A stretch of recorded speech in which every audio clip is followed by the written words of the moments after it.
The roots of this Catholic parish took hold when 85 people stepped onto the ground in the Republic of Texas in 1844. Under German leadership, they were seeking to start a new life in the young republic. Naivete among their leaders forced a change in plans when they settled, temporarily they thought, along the banks of the Guadalupe River. Prince Solms was under orders to establish two churches in this new settlement, a Catholic church and a Protestant church.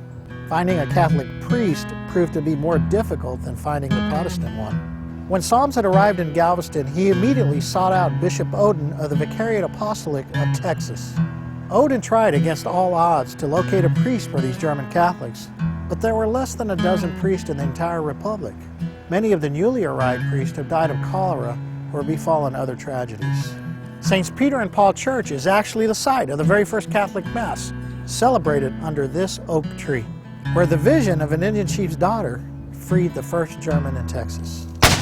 A cannon was fired once in the morning and again in the evening to scare off the Indians. After Solms had settled his Germans in what became known as New Braunfels, Oden arranged for saddlebag priests to attend to their needs. In 1849, the first resident pastor, Gottfried Menzel, arrived and served for 2 years.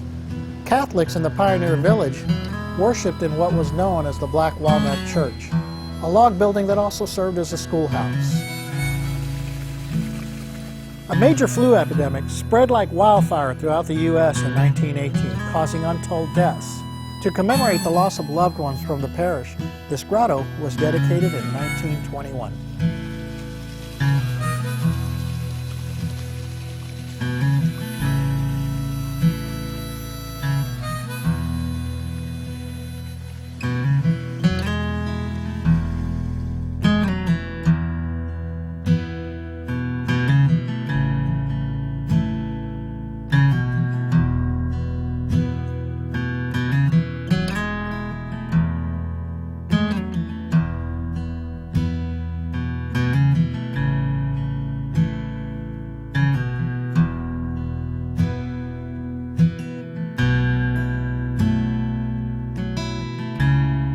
The cornerstone of the original Saints Peter and Paul building was laid in 1871, and since that time, the church has undergone several expansions. In the Bible, Simon Peter and the Apostle Paul were two of the most prominent and influential leaders of the early church, making a fitting name for the first Catholic church in New Braunfels.